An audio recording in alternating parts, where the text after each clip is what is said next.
Napatingin si Riva kay Agatha nang bigla itong tumayo. Hey! Wika niya habang hindi siya pinakinggan ni Agatha at dali-dali itong lumabas sa kanyang kwarto. Gian! Sigaw niya habang pumasok sa kwarto ni Gian. What are you doing here? Walang emosyon na tanong ni Gian sa kanya. Hinawakan niya ang kamay nito at mabilis itong winaksi ni Gian. Patawarin mo na ako, Gian. Hindi ko naman yun sinadya. Hindi? Ano ba talagang tingin mo sa akin? Tanga? Umalis ka na, Agatha. At huwag ka nang babalik pa dito. Ayoko. Gian, huwag mong gawin sa akin to, please.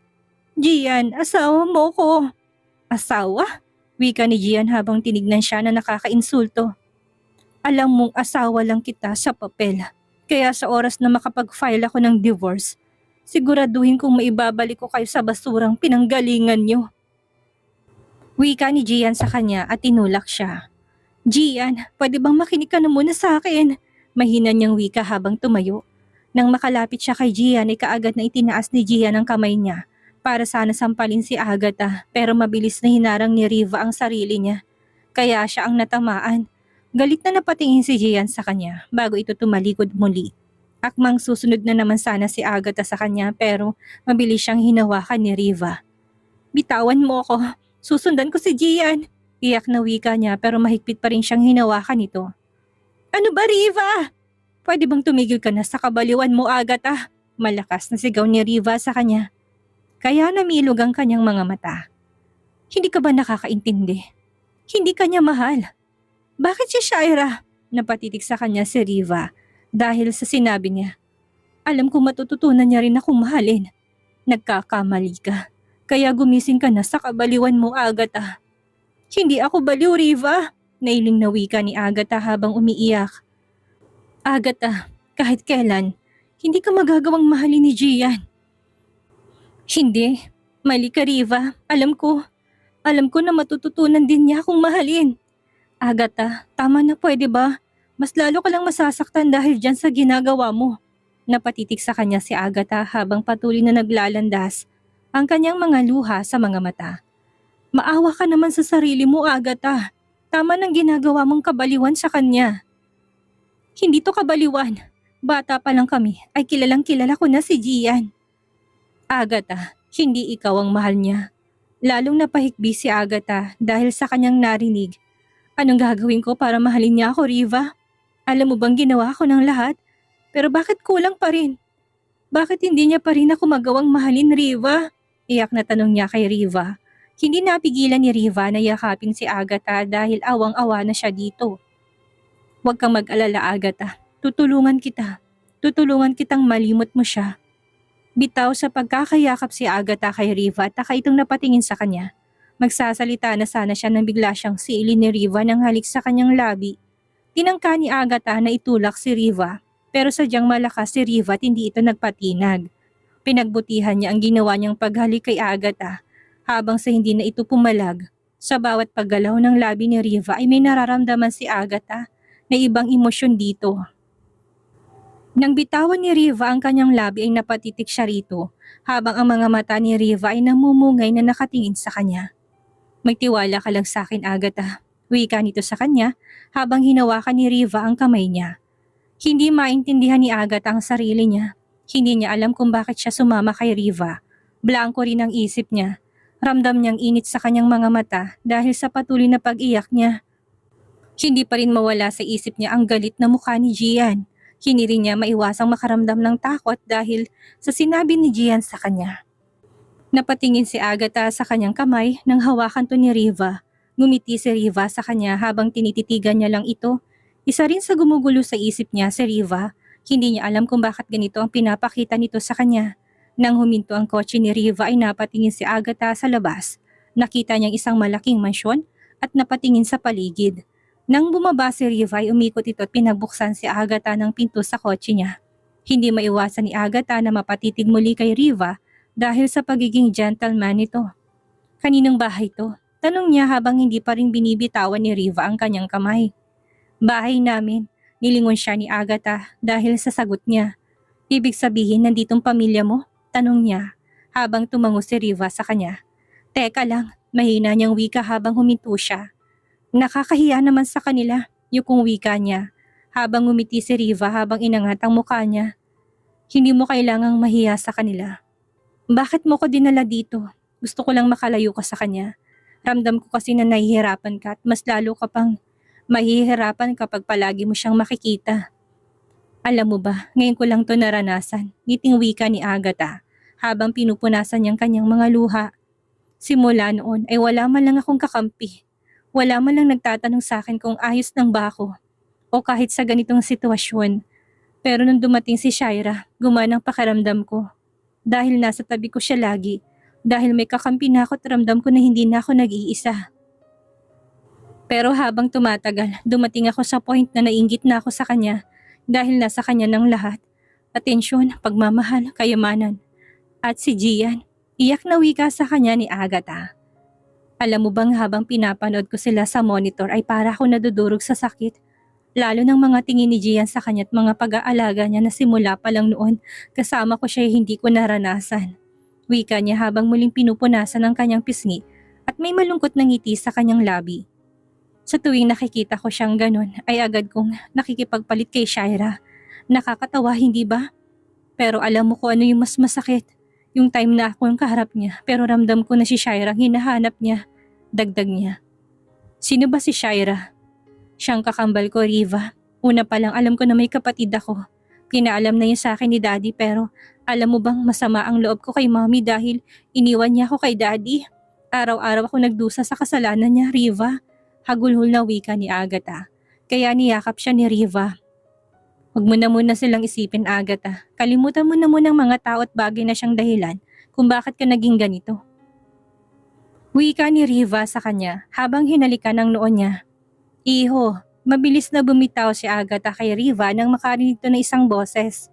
Sino tong magandang babaeng kasama mo? Nagiko agad si Agatha sa mukha niya dahil nahihiya siya babaeng kasama niyang kanyang harapan. Mom, she's Agatha. Agatha? Ang ganda ng pangalan niya. Ngiting wika ng babae kaya nagangat ng mukha si Agatha. Huwag kang mahiya sa akin, Iha. Ako si Sonia, ang ina ni Riva. Ngiting wika nito sa kanya habang pilit nang ngumingiti sa kanya si Agatha. Hindi pa rin kasi maiwasan ni Agatha na mahiya dito.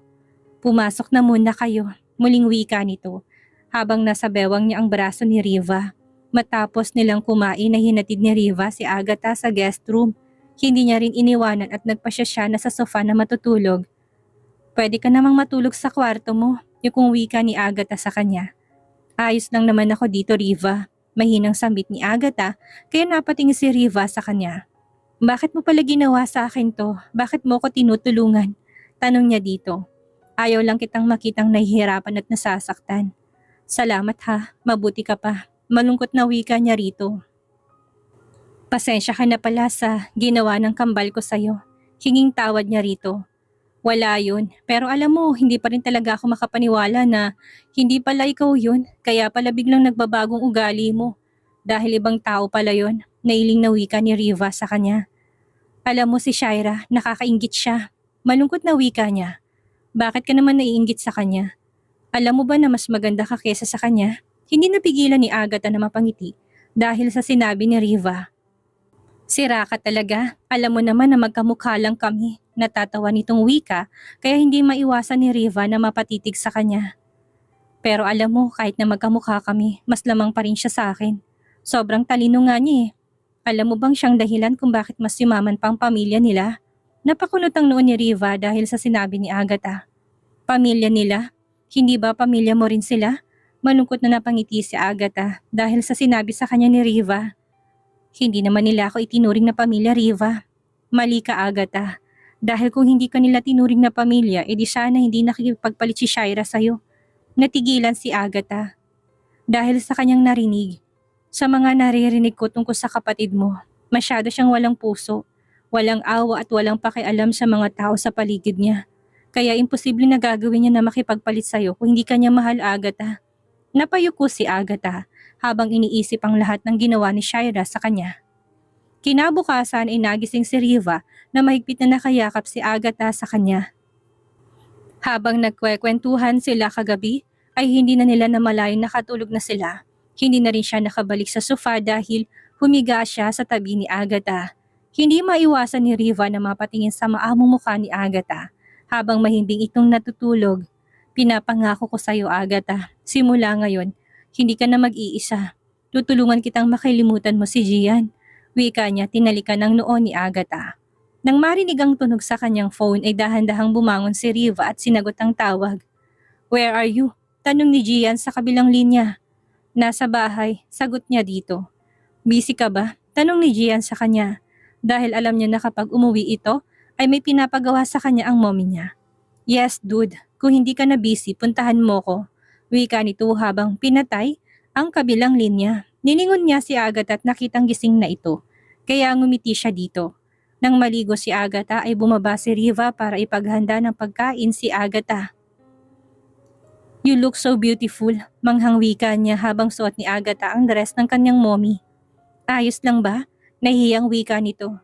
Of course, sobrang ganda mo. Namula ang pisngi ni Agatha dahil sa narinig niya. Kumain na tayo, wika niya. At pinaghila ng upuan si Agatha. Nang makaupo si Agatha ay napatitig siya kay Riva habang iniisip na sana'y si Gian na lang si Riva. Ang sarap naman nito. Sino nagluto? Tanong ni Agatha sa kanya. Ako, natigilan si Agatha habang hindi makapaniwalang tumingin kay Riva. Marunong ka magluto? Oo naman, nakakahiya, mas masarap ka pa palang magluto sa akin. Tapos panay pang pagbibigay ko sa'yo ng pagkain, nahihiya na wika niya. Bakit ka naman nahihiya? Alam mo bang masarap ka rin magluto? Talaga? Oo, lalo na yung cake. Malawak na napangiti si Agatha dahil sa sinabi ni Riva. Habang nasa kotse hindi mapigilan ang kabahan ni Agatha. Alam niya na wala na siyang mukha pang ihaharap kay Gian dahil sa ginawa nila ni Shaira. Saan pala tayo pupunta? Tanong niya kay Riva nang mapansin ni ibang direksyon ang dinadaanan nila.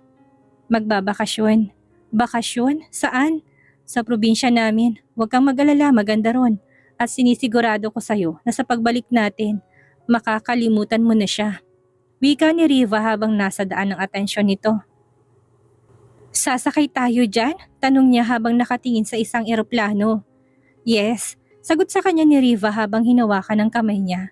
Nasaan ka pala nung mga panahon ng kakambal mong kasama ni Gian? Tanong ni Riva habang nasa loob na sila ng eroplano. Kasama ni Mommy, malungkot na wika ni Agatha sa kanya. Kasama mo palang Mommy mo, pero bakit hindi ka pa rin masaya? At bakit ka bumalik kay Gian? Dahil hindi ko ramdam na mahal ako ni Mommy, Riva. Pareho lang naman sila ni Daddy, puro business lang ang nasa isip nila. Ang akala ko noong nakita ko siya ay magiging masaya siya dahil kasama niya ako, pero palaging si Shaira ang binabanggit niya. Puro mga gusto ni Shaira ang binibigay niya sa akin, ni hindi niya man lang ako tinanong kung gusto ko ba yun. Magkamukha lang naman kami ni Shaira, Riva, pero hindi kami magkatulad. Hindi kami pareho ng gusto, magkaiba naman kami. Kahit na magkamukha kami. Umiiyak na wika ni Agatha. Tama ng pag-iyak, pero alam mo ba, kahit pa man sa ugali niya, siya pa rin ang gusto nila. At palagi na lang nila akong kino-compare sa kanya, na mas mabuti pa siya, mas magaling siya, at mas alam niyang lahat. Hindi katulad ko. At higit sa lahat siya ang mahal niya. I said enough, Agatha. Pwede bang kalimutan mo na muna siya? Paano, Riva? Paano ko makakalimutan ng taong mahal ko? Nailing si Riva sa kanya. Hindi mo siya mahal, Agatha. Kaya ka lang nagkaganyan dahil ayaw mo ma-disappoint ang daddy mo sa'yo. Si Agatha naman ang nailing sa kanya. Mali ka, maha. Hindi na ituloy ni Agatha ang sasabihin niya nang mabilis na siniil ni Riva ang labi niya. Love, pwede bang tama na yung pag-iinom mo? Wika ni Allison habang hinahaplos ang dibdib ni Gian. Kalimutan mo na lang kasing ginawa ni Agatha na yun sa'yo. Nasamang tinignan ni Gian si Allison dahil sa sinabi nito. Wala kang alam, kaya manahimik ka. Madiing wika niya, kaya natahimik si Allison. Kinabukasan ay wala na si Gian sa tabi ni Allison. Mabilis niya itong tinignan sa buong condo unit niya pero hindi niya ito makita. Kaya tinawagan niya ito pero nakailang dial na siya ay hindi pa rin sumasagot si Gian sa kanya. Saan ka ba nanggaling? Bakit pinabayaan mo ang kumpanya? Galit na tanong ng kanyang ama. Kahit na ilang taon pa ako mawawala dito, hindi pa rin ito malulugi. Lalo na't nandyan ka, Dad. Naririnig mo bang sarili mo, Gian? Ang akala ko pa naman handa ka ng hawakan ng buong kumpanya natin. Pero tignan mo yung sarili mo. Kaya ako nagkakaganito. Dahil sa kagagawan niyo, Dad.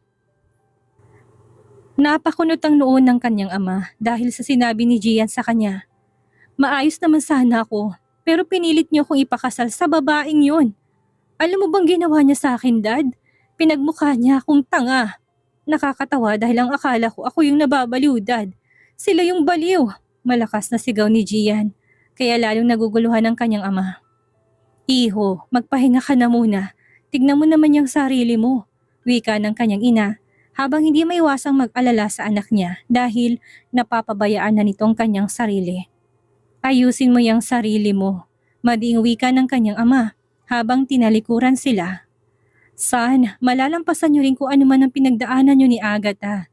Dumilim ang mukha ni Gian dahil sa kanyang narinig. Kahit kailan, hindi na kami magkakaayos, Ma'am. At gagawin ko lahat mawala lang siya sa buhay ko. Ano ba yung pinagsasabi mo? Taka na tanong ni Rosana sa kanya. Hindi sumagot si Gian at basta niya nalang iniwan ang kanyang ina. Nang makapasok siya sa kanyang room ay tinawagan niyang kanyang attorney. Gusto niya na makipag-divorce na kay Agatha at wala rin siyang pakialam kung magagalit ang kanyang ama sa gagawin niya. Matapos niyang kausapin ng abogado niya ay sunod niyang tinawagan ng PI niya dahil gusto niyang malaman kung nasan si Shaira. Gusto niyang makagandi dito at kay Agatha. Sir, wala na po si Miss Shaira sa bansa natin. Matapos po kayong magkita ay kagad na siyang bumalik sa China. Napakuyom ang kamao niya dahil sa kanyang narinig. Ngayon niya lang din naalala na kaya pala mahilig to sa mga palabas na Chinese dahil isa pala tong Chinese. Sumunod ka sa kanya at alamin mo kung saan siya naglalagit, ipaalam mo kaagad sa akin. Wika ni Gian habang pinatay ang tawag. Naisip niya na unang maghiganti kay Shaira dahil sa panluloko at pananakit na ginawa nito sa kanya. Sunod na tinawagan ni Gian ay ang isang PI niya. Gusto niya ring malaman kung nasan si Agatha dahil gusto niya na sabay silang paghigantihan at patayin. Ano? Napakunot ang noo niya habang muling napakuyom ang kanyang kamao dahil sa kanyang narinig. Pagkatapos mo kong paikutin, si Riva na naman ang isusunod mo. Galit na wika niya matapos niyang maibaba ang kanyang phone. Dahil hindi pa rin makontak ni Allison si Gian, ay naisipan niya na sa office na lang tumawag. Alam niya rin na hindi na si Agatha ang sekretary nito dahil galit si Gian sa kanya. Hindi naman mawala-walang ngiti sa labi ni Allison sa tuwing naiisip na naghiwalay na si Gian at Agatha. Naisip niya na wala nang sagabal pa sa plano. Sa plano ng pagpapakasal kay Gian. Hindi ko na mahihintay pang araw na ako nang titira sa bahay nila at magiging akin lahat ng kayamanan ng mga bulsur. Parang baliw na sigaw niya habang humahalakhak. Saan ka pupunta? Tanong ni Rosana kay Gian nang makitang may bitbit itong maleta. Gian! Galit na sigaw niya dito dahil para itong walang narinig. Ma'am, pwede ba hayaan niyo na muna ako? Hayaan? Hayaan sa kabaliwan mo? Mami, hindi ako ang baliw. Pwede ba anak, pakinig ka na muna sa akin. Ma'am, mahalagang pupuntahan ko. At huwag kang mag-alala dahil sa pagbalik ko ay aayusin ko ng buhay ko. Napatitig si Rosana sa kanya dahil sa kanyang sinabi. Mangako ka na hindi ka gagawa ng mga bagay na pagsisisihan mo sa huli. Wika ni Rosana habang mabilis na tumango si Gian sa kanya at tumalik sa pisngi. Hindi na makapaghintay pa si Gian sa PI niya kaya naisipan niya na sumunod doon. Gustong-gusto na niyang makita si Shaira at ibalik ito sa Pilipinas para pagdusahan ang ginawa nito sa kanya. Love! Kunot noon na nilingon niya si Allison habang tumatakbo to patungo sa kanya. Saan ka pupunta? Taka na tanong niya habang hindi sumagot si Gian. Pwede bang isama mo ko? Dahil gusto kong makita ang Agatha na yon. Wika niya kaya tumango si Gian. Hindi na rin nag-abala pa si Gian sabihin kay Allison ng totoo. Nagmamadali na sumakay si Allison sa kotse ni Gian at agad itong pinatakbo ng kanyang driver. Nakahinga naman ng maluwag si Allison habang nasa tabi niya si Gian. Mabuti na lang at tumawag siya sa opisina nito at sinabi ng bagong sekretary niya na nasa bahay siya ng kanyang mga magulang. Ano bang ginagawa ng Agatha na yon sa China, love? Tanong niya habang ang atensyon ni Gian ay nasa kanyang phone. Hindi niya maiwasang mainis at lalong makaramdam ng galit kay Agatha. Habang nakikita nito ang mga larawan nila ni Riva. Na-curious si Allison sa tinitignan ni Gian, kaya sumilip siya sa phone nito.